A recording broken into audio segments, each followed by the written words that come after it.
Om Stavakaya cha dharmasya sarvadharmasvarupine Stavakaya cha dharmasya sarvadharmasvarupine Avatara Varishtaya Ramakrishna te Namah Asato ma Sadgamaya Tamaso ma Jyotirgamaya Asato ma Sadgamaya Tamaso ma Jyotirgamaya Mrityorma Mritangamaya Om Shanti Shanti Shanti Namah Shri Yatirajaya Vivekananda Suraye Namah Shri Yatirajaya Vivekananda Suraye Satchit Sukha Swarupaya Swamine Taparine.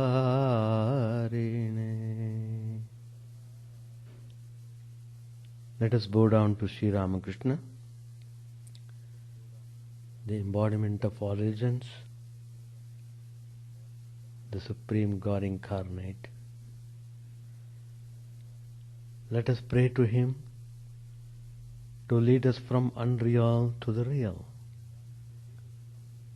to lead us from the darkness of ignorance to the light of knowledge, to lead us from death to immortality.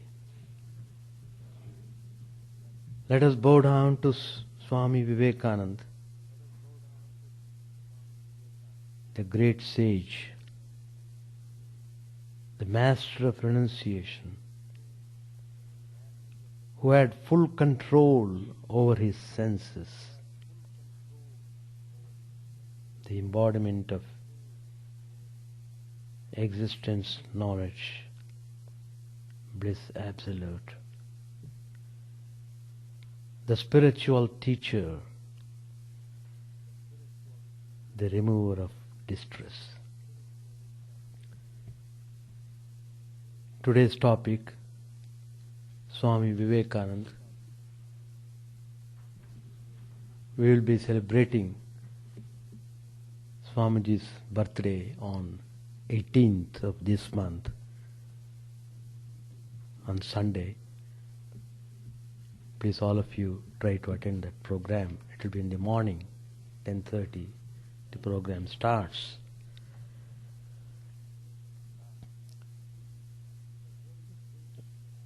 It is a very great event in the spiritual history of mankind. Swami Vivekananda was born in the year 1863, lived up to 1902, just 39 years old. He gave the best. He gave everything what he had with him. He distributed all the divine treasure he received from his great master Sri Ramakrishna. He used the master's power to serve the humanity.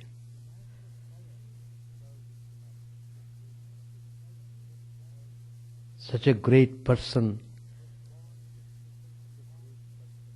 He was born with a special mission.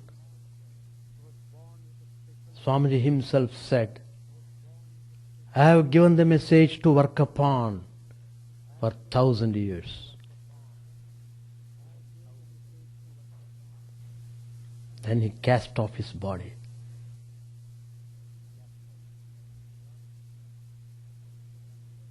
Sri Ramakrishna's advent.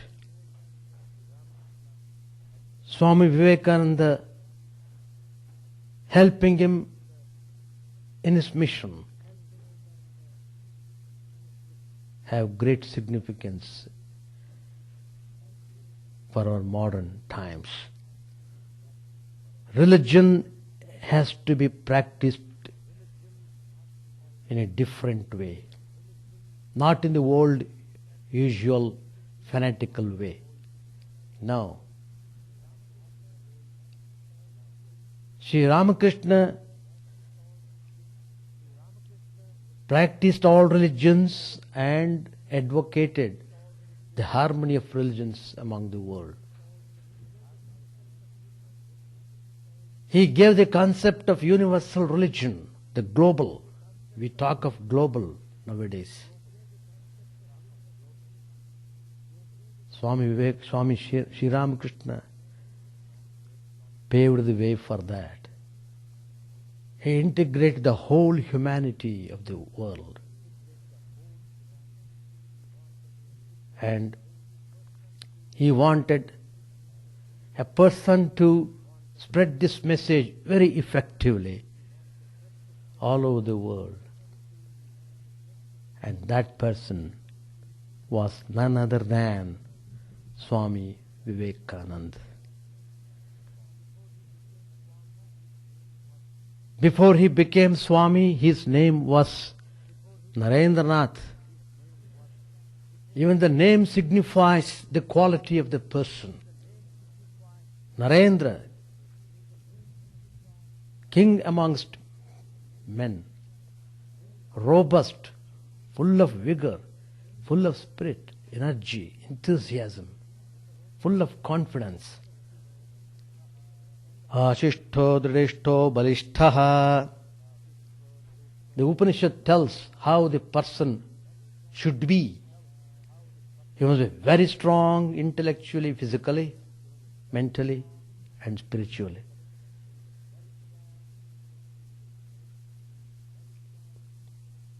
And Swamiji was like that. He was a kind of bridge between the past of India and her present.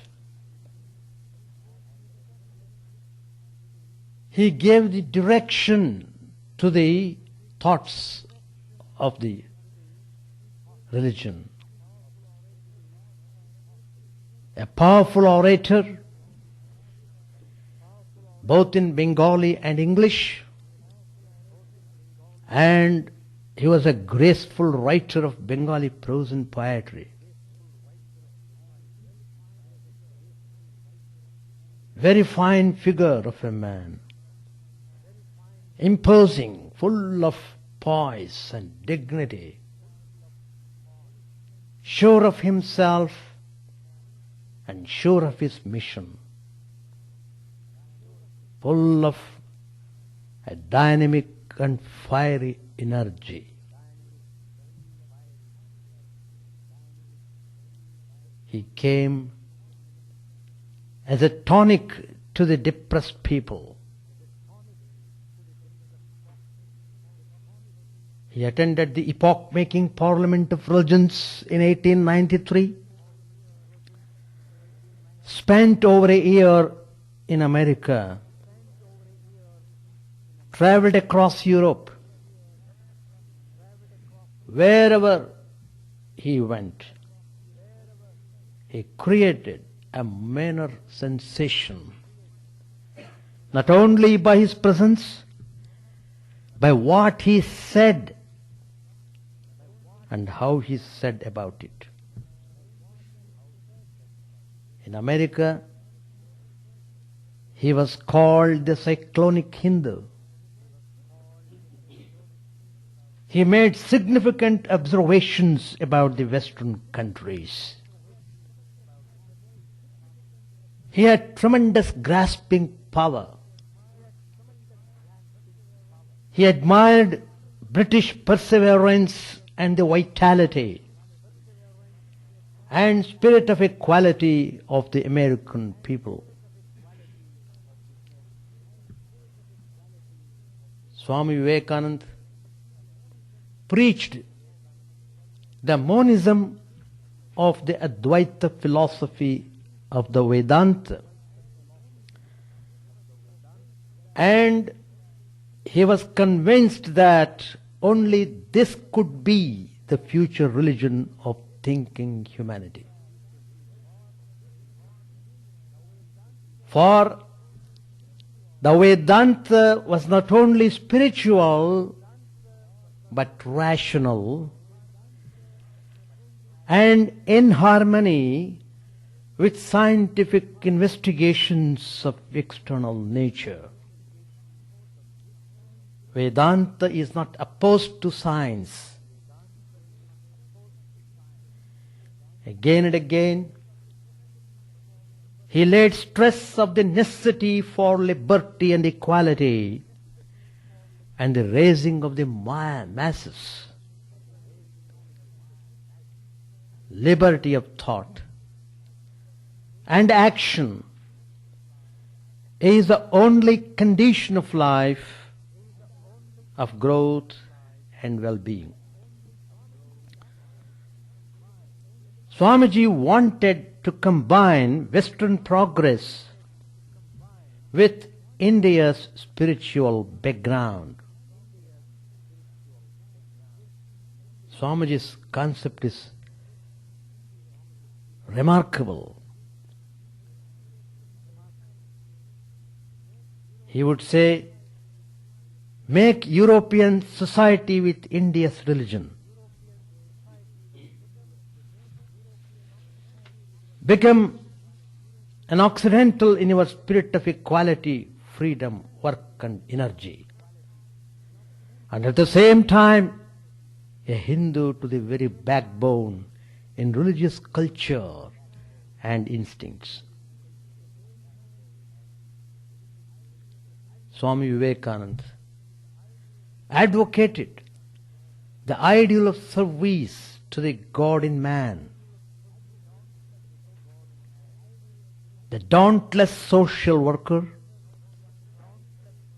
the orator by divine right, the cyclonic Hindu, the dynamic Vedantist, the embodiment of strength, renunciation, purity and service. Swami Vivekananda became the ideal of our life. Swami Vivekananda was a spiritual giant whose qualities were the direct outcome of his deep and varied spiritual experiences. The direct disciples of Sri Ramakrishna used to say, Sri Ramakrishna was like the silent cloud which gathers the storm, while Vivekananda was like the thundering cloud which spreads the storm. Ramakrishna was the static and Vivekananda the dynamic aspect of the same divine power working for the good of the world. Sri Ramakrishna had a vision of his future disciple before he ever met him, which later on proved to be true. In this vision, Sri Ramakrishna saw that Swami Vivekananda had been a great rishi or sage reincarnated for the good of mankind.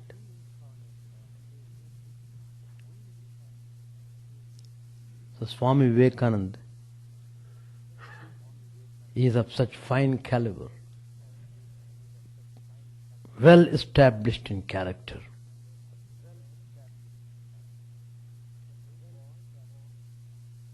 As a young boy, Narendra, his boyhood name, he was always fearless.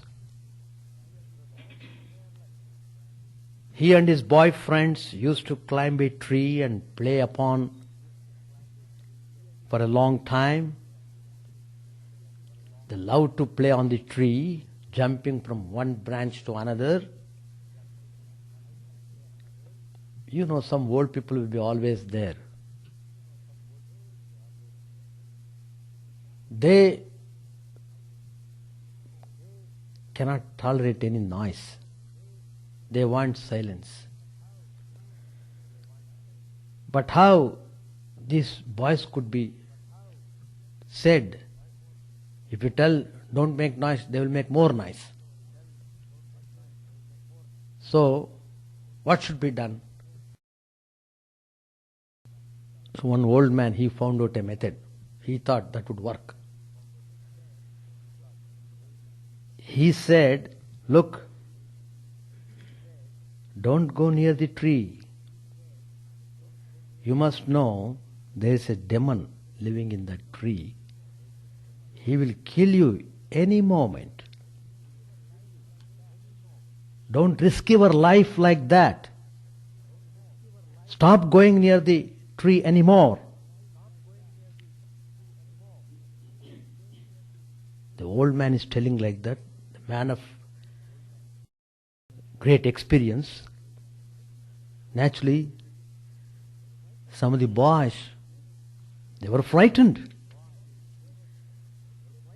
They were frightened. They were hesitating to go near the tree. But there was Narendra.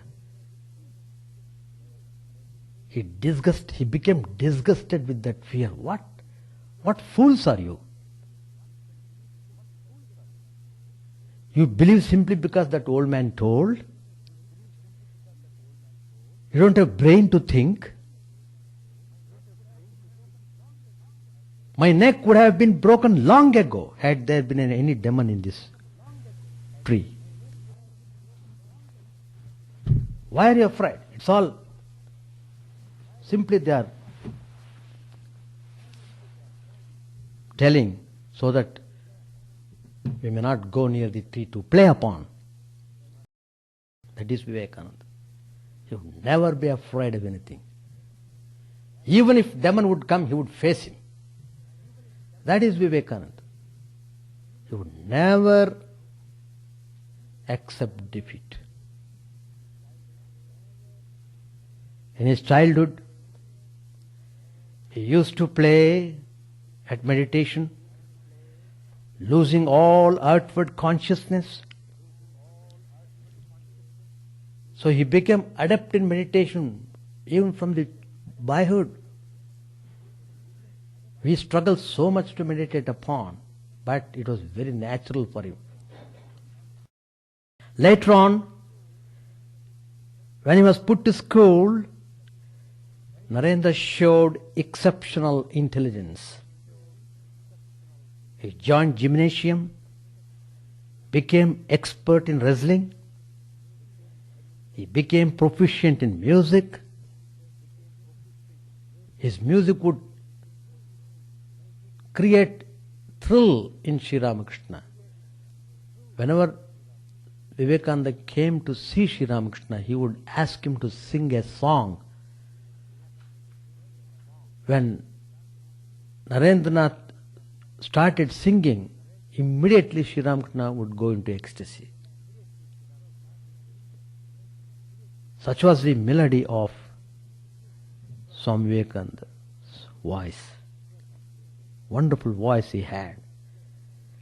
his exuberant energy and rare intellectual power made him a leader among the fellow students.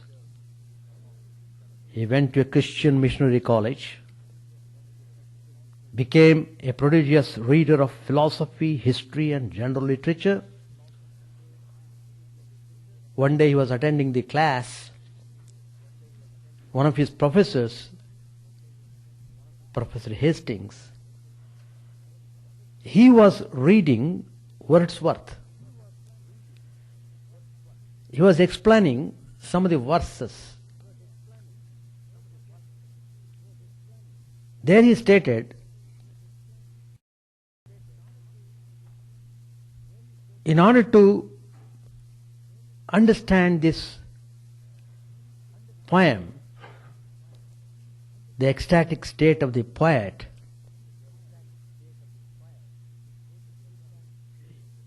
you should go to Sri Ramakrishna, who really goes to ecstasy. He said, if you wish to observe a man in an ecstatic mood, go and visit Sri Ramakrishna. That idea, immediately Narendranath took it. He went to meet Sri Ramakrishna. That was the first time Narendra had ever heard mentioned the name of the man who was to become his master. Meeting with Sri Ramakrishna, mark it, that was a turning point in Narendranath's life. The master received him with great tenderness. He was expecting him, and very soon Narendranath became Sri Ramakrishna's most admired, loving disciple. The master's touch could give him a feeling as if the whole universe, together with his individuality, was about to merge in an all-encompassing void. What are you doing to me? The young Naren cried, because he was not yet prepared for that state, He had just started coming to Sri Ramakrishna. He was not ready to have that highest experience of samadhi. So naturally he cried out. On another occasion, the master threw him into a superconscious state.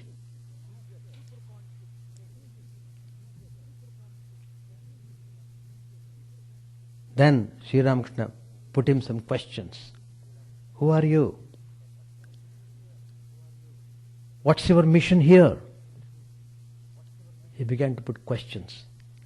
Everything the master had seen in his vision about this new disciple was then completely verified. Sri Ramakrishna became certain that this was the same person whom he had seen in his vision. One day, Sri Ramakrishna asked Narendranath, well, do you see light? Nobody had asked that question. Narendra replied, yes, sir. Before I fall asleep, I feel something like a light revolving near my forehead. And in this light, I am merged. He had never thought this strange supposing that everyone experienced the same thing. He didn't know till much later that this was the divine light in which the pure soul becomes merged. Not that everyone could see that light. Ramakrishna said of him, Narendra belongs to that plane of light in which a soul becomes merged in infinite consciousness, waiting for the call to do great good for humanity. They are always ever ready to come. But the young Naren, as a young boy, he had his doubts and would be very skeptical at times. One day,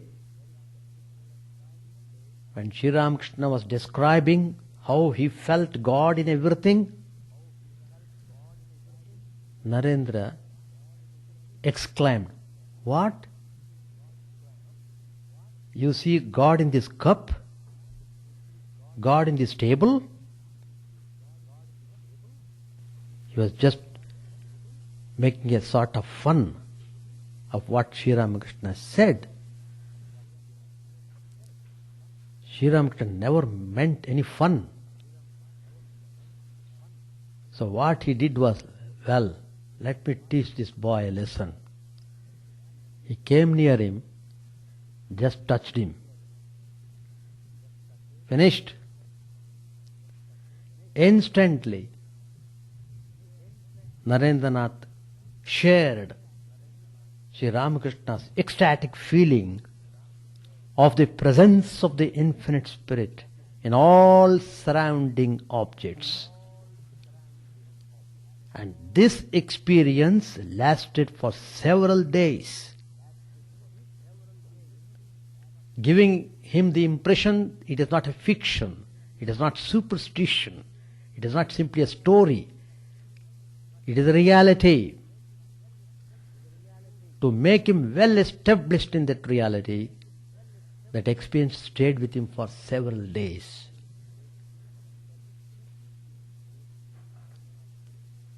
But still Narendranath continued to argue with the master, who usually liked it.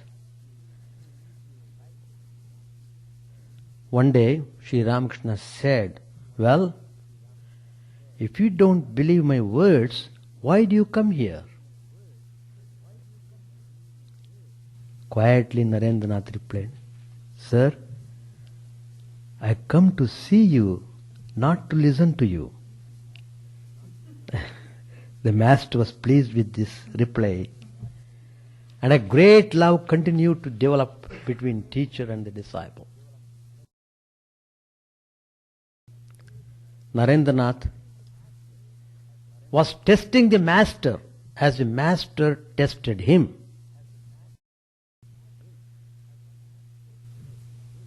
At one period, Sri Ramakrishna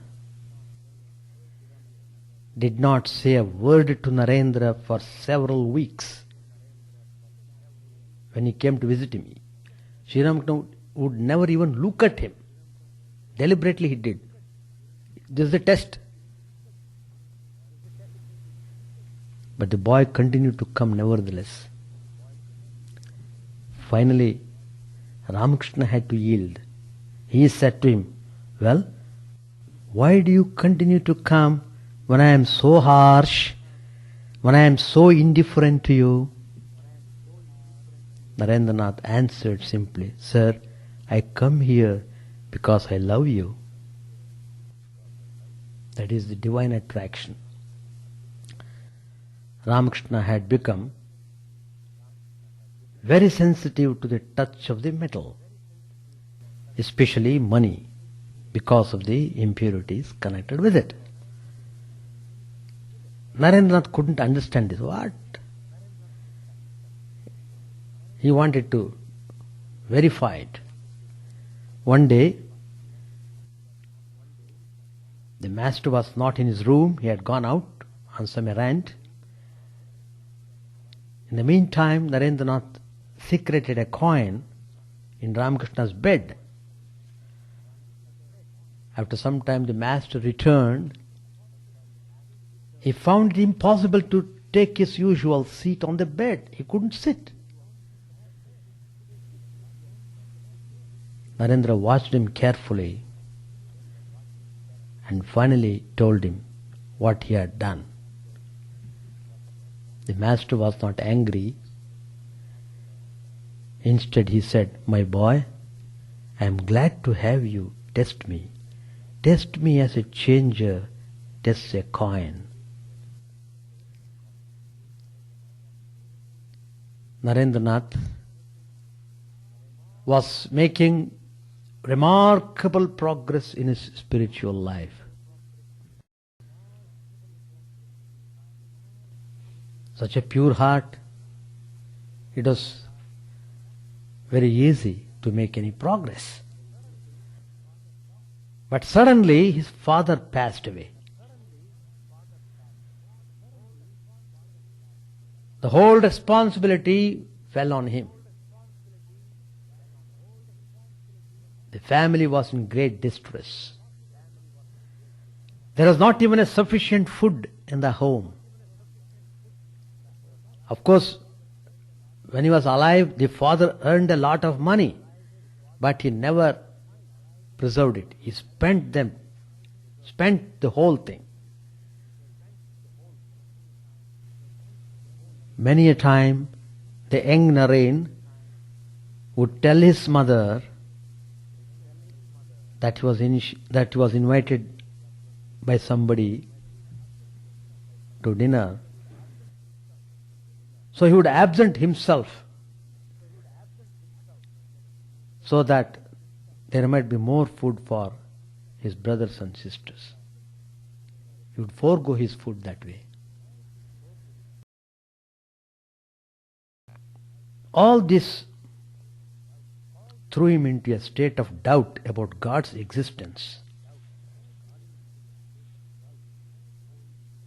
It was the old cry, if God exists, does He not listen to our prayers? Why is there so much misery in the world?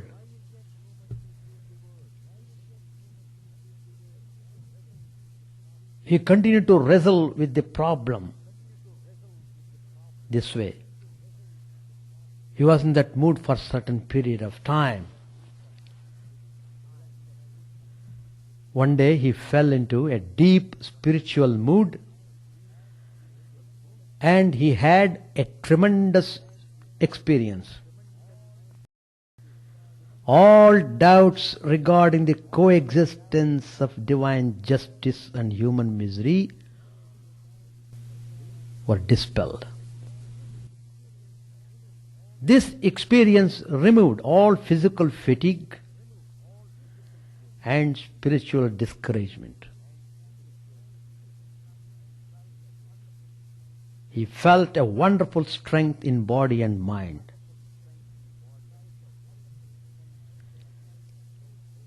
Referring to those days of trials and hardships, Swami Vivekananda told one of his brother disciples, "Well, I have attained my present state of mind as a result of so much suffering. I now realize that without trials one cannot resign himself to God and depend on Him absolutely." In one of his poems, Swami Vivekananda writes, "O Mother, you have made me pass through no end of trials all through my life. But you have been taking me higher and higher in the scale of evolution."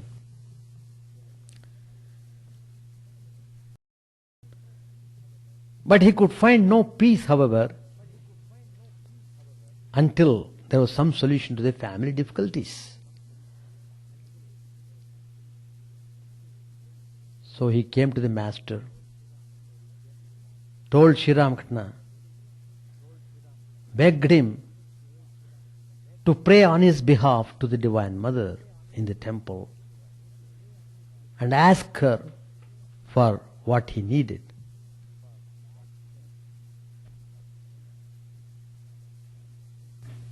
Sri Ramakrishna said, why do you hesitate to go and pray yourself to Mother? She is Mother of everyone. Go and pray. Ask what you want. As Narendra approaches the temple, the thought of the Divine Mother became living in him. And when he reached the temple, instead of praying about his family, he asked for knowledge, for the strength of devotion. That would bring realization. Then he came back to Sri Ramakrishna. Sri Ramakrishna asked him, did you pray? Narendranath said, no sir, I could not pray for material things. Is it so? Go again. So he went again and again. But he prayed for purity, for realization. He could not pray for anything worldly, even to help his family. Then the Master said, it's well, your family will have enough food and clothing. Sri Ramakrishna answered, solved his problem of the family. He said, don't worry hereafter. Finished. One day, while still a student, Narendranath told his master that he wanted to lose himself completely in the superconscious state, which he had once before experienced. The master, he knew his rare potentiality. He knew who was this Vivekananda. He was not like ordinary human being. He knew for what mission he had come here. So, knowing all these things, Sri Ramakrishna said, my boy, what a small mind you have. Don't think that Samadhi is the highest state. You must go beyond that state of Samadhi. This was not heard of. People generally think Samadhi is the highest. Swamiji is telling, Sri Ramakrishna is telling him, you must go beyond that state of Samadhi, which is trifling to one like you. There is even higher state than Samadhi, from which the spiritual seeker returns to this world and sees that everything is a manifestation of the infinite spirit. And so it was that Narendra had his complete realization. Then the master fell ill. He had taken upon himself so much evil from others that his body could not bear it. The disciples told later that those days of the master's illness were days of ecstasy. He would throw everyone into high spiritual moods and seemed often to be in an ecstatic mood himself. Finally, Sri Ramakrishna came to know that his body would be dropped. He transmitted all his powers to Vivekananda and said to him, Narendranath, from today I have become a beggar. I don't have anything. All the powers of the teacher passed into the disciple. As a result, Narendra Vivekananda became a dynamo of spiritual energy. The master taught him all that he was to do. He told him, take care of the boys, referring to the young disciples who were coming to Sri Ramakrishna, who were in different stages of development in spirituality. He told Vivekananda to take care of all these boys, to build up their lives. In this way, Sri Ramakrishna made Narendra, the future Vivekananda, the leader of the group. After the passing away of his master, Vivekananda was filled with great restlessness. He said to M, Master Mahasaya, you all have one peace. Why is this frightful restlessness in me alone? Master Mahasaya replied, Vivekananda, there is a reason for your restlessness. You have a mission to perform. You cannot have peace until you have fulfilled it. There will be great peace for you later on. And so Vivekananda set forth as a wandering monk, going from place to place in India. He observed the spiritual culture, and he also observed side by side poverty and suffering of the masses. He made a very significant statement. Religion is not for empty stomach. Something more must be done. He believed in the potential strength of India's masses and felt tremendous sympathy for their suffering. But he was still puzzled over the evil he saw everywhere. He needed more training before he could feel sympathy for the morally fallen and for those who lived evil lives. Once he was wandering in Rajasthan, in India. He became the guest of the king of Khetri estate. He had an occasion to listen rather reluctantly to the song of a dancing girl.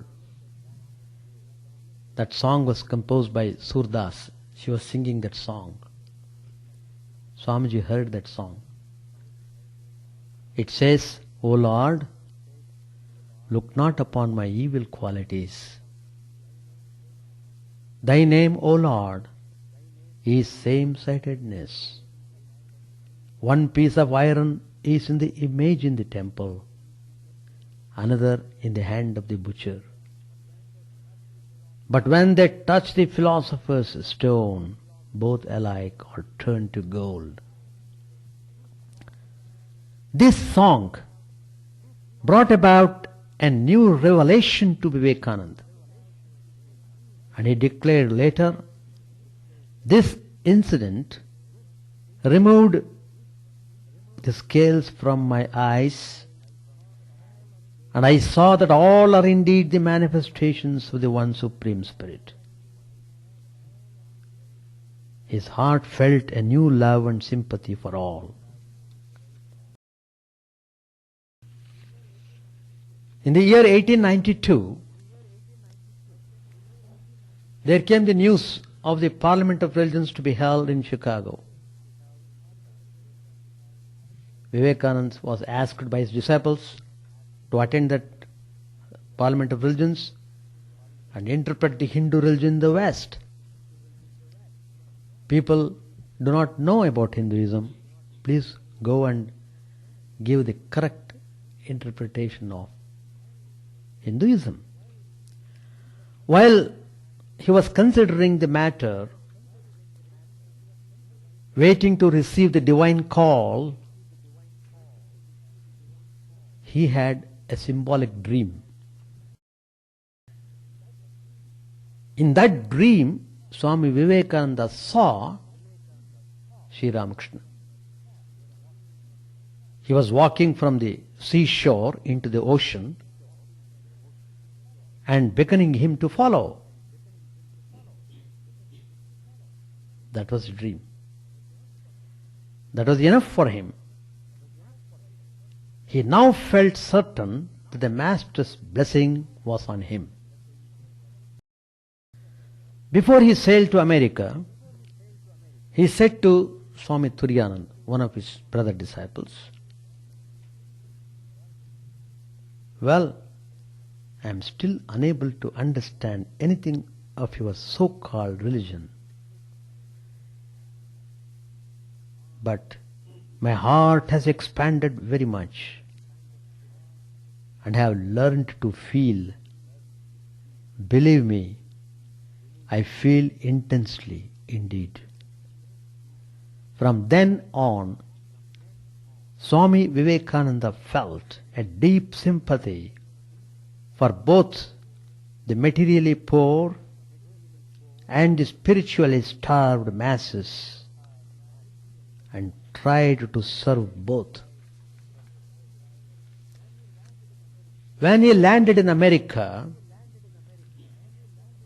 he discovered that without a formal introduction, it would be impossible.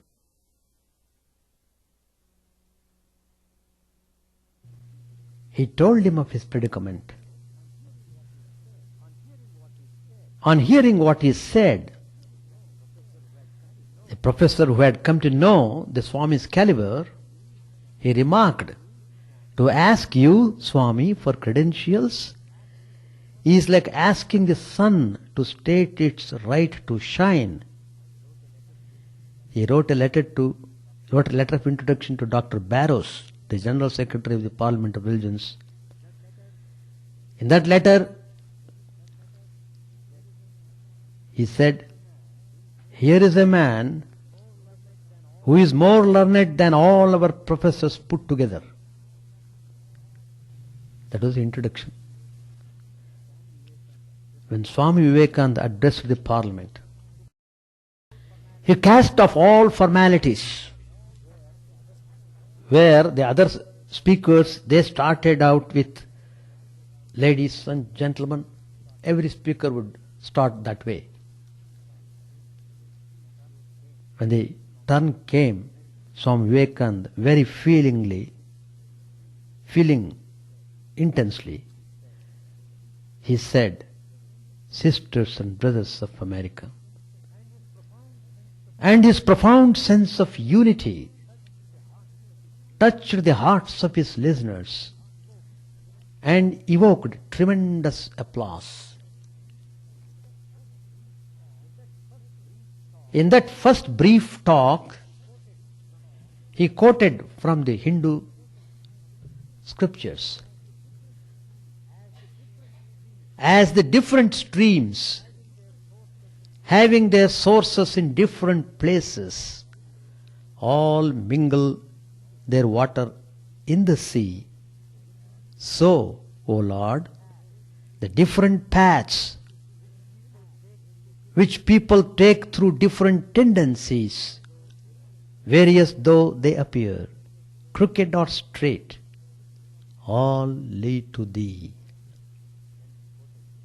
And then he quoted Lord Krishna's message of the Gita. "Whosoever comes to me through whatever form, I reach him."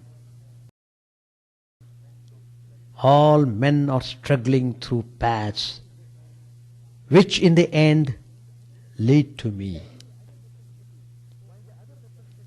While the other representatives spoke only of their limited conceptions of God, Vivekananda told them of the universal being, who is the God of all religions, He was acclaimed as undoubtedly the greatest figure in the Parliament of Religions. During his ministry, Vivekananda always stressed his gospel of strength, his dynamic Vedanta. Strength, strength, strength. Strength is what the Upanishad speaks to me from every page. Strength, it says, strength, O man, be not weak. Are there no human weaknesses? But will more weakness heal them? Would you try to wash dirt with dirt? Will sin cure sin? Weakness cure weakness? Strength, O man, strength, say Upanishads. Stand up and be strong, be fearless. Abhi, abhi, be fearless. And Swamiji explains, the first step in getting strength is to believe I am the soul. That's very important. I am the soul. Me the sword cannot cut. No weapons pierce. Me the fire cannot burn. Me the air cannot dry. I am the spirit. This is also a quotation from Gita. We all have the same glorious soul. Let us believe in it. Vivekananda's inspiring message brought a new spirit to the Indian leaders and people. His dynamic spiritual ideal brought into being many centers for building up the spiritual life. Educational institutions for teaching the best of Eastern and Western culture were started. And through his inspiration, hospitals, dispensaries and relief centers for the alleviation of distress and suffering were organized. The great Ramakrishna mission was started by him. The movement is growing very fast, freed through the self-sacrifice of Mahatma Gandhi and India's other great souls, all inspired by the practical Vedanta, which stresses the spiritual nature and dignity of man and the ideal of service to the God in man. Vivekananda, believing in this heritage, said, allow me to call you brethren by that sweet name, heirs of immortal bliss. Yes, the Hindu refuses to call you sinners. Ye are the children of God, the sharers of immortal bliss, holy and perfect beings. Ye divinities on earth. Sinners? It's a sin to call a man so. It's a standing label on human nature. Come up, O lions, and shake off the delusion that you are sheep. You are souls immortal, spirits free, blessed and eternal. This was the message of the Upanishads and of Ramakrishna. The Master said, once someone gave Sri Ramakrishna a book of the Christians.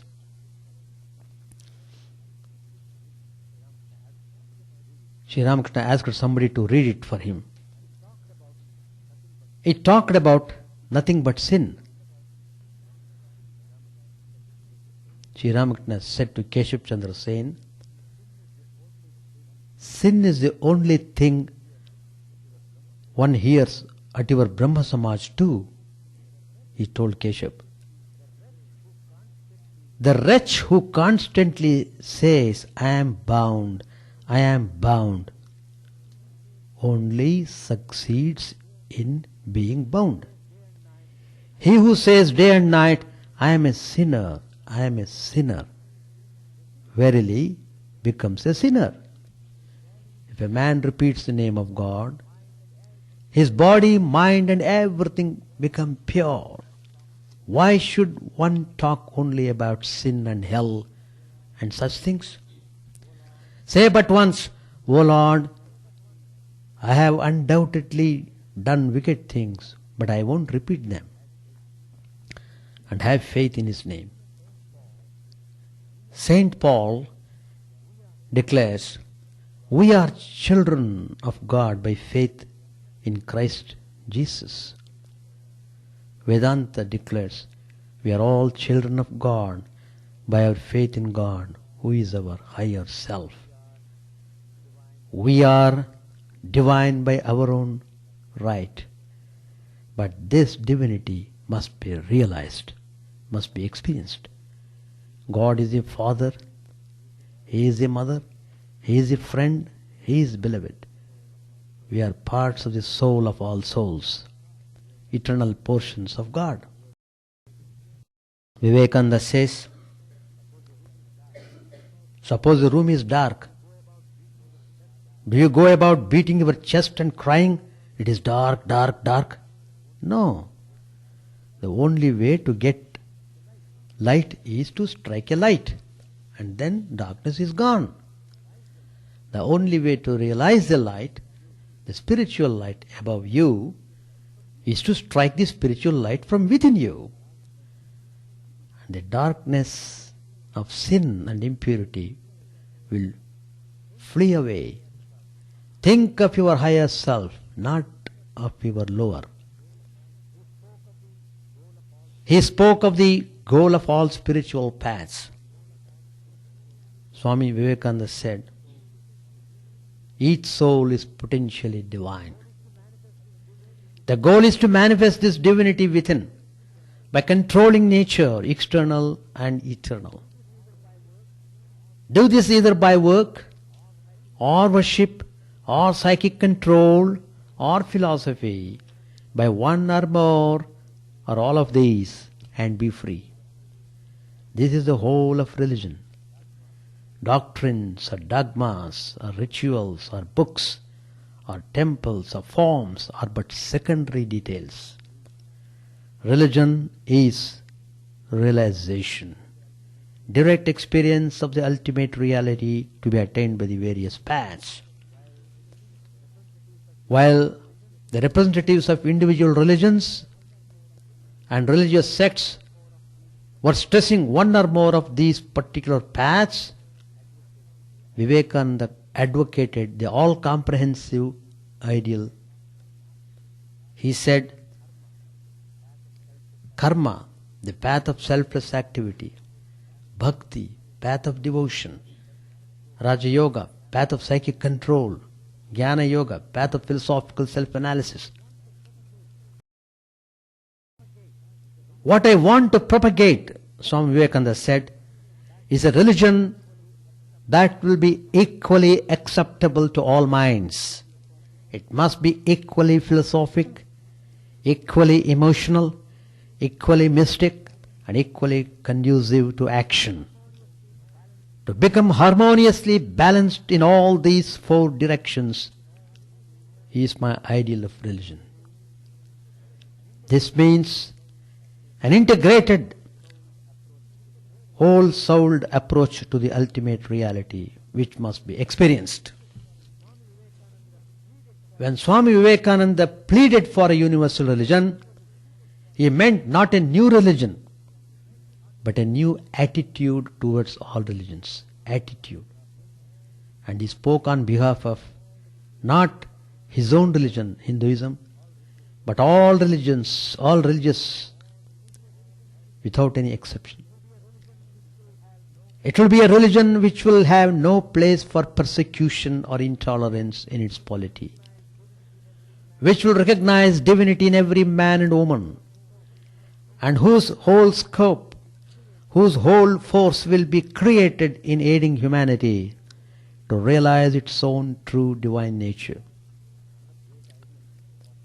Another great ideal of Vivekananda's dynamic Vedanta is that of working for the salvation of others. Religion must lose its exclusiveness, work for the salvation of oneself and also for the welfare of one's fellow beings. Atmano mokshartham jagadhitaya. That is the ideal set for the Ramakrishna mission. The twofold ideal of dynamic Vedanta is, first, let us ourselves become gods, then we can help others to become gods. So Swami Vivekananda came to teach this practical Vedanta. His whole life was the demonstration of Vedanta in daily life. Let us follow his teachings, read his works, understand religion properly, practice it, then you will become true Vedantin. A true Vedantin loves everyone in this world. He loves all religions. He loves all gods and goddesses. He loves everyone, everything. Thank you.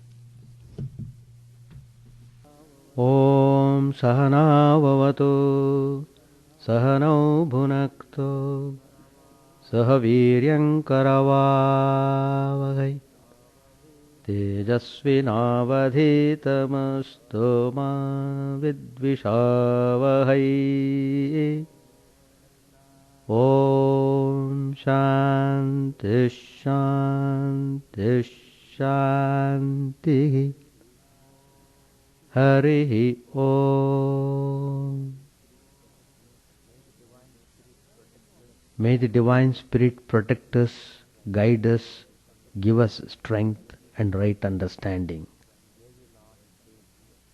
May we not hate one another. May love and harmony be with us all. Peace, peace, peace be unto all. May the Divine Lord protect us. May He nourish us. May we work in harmony with great vigor. May our study be illuminating and fruitful. May we not hate each other. Peace, peace, peace be unto all.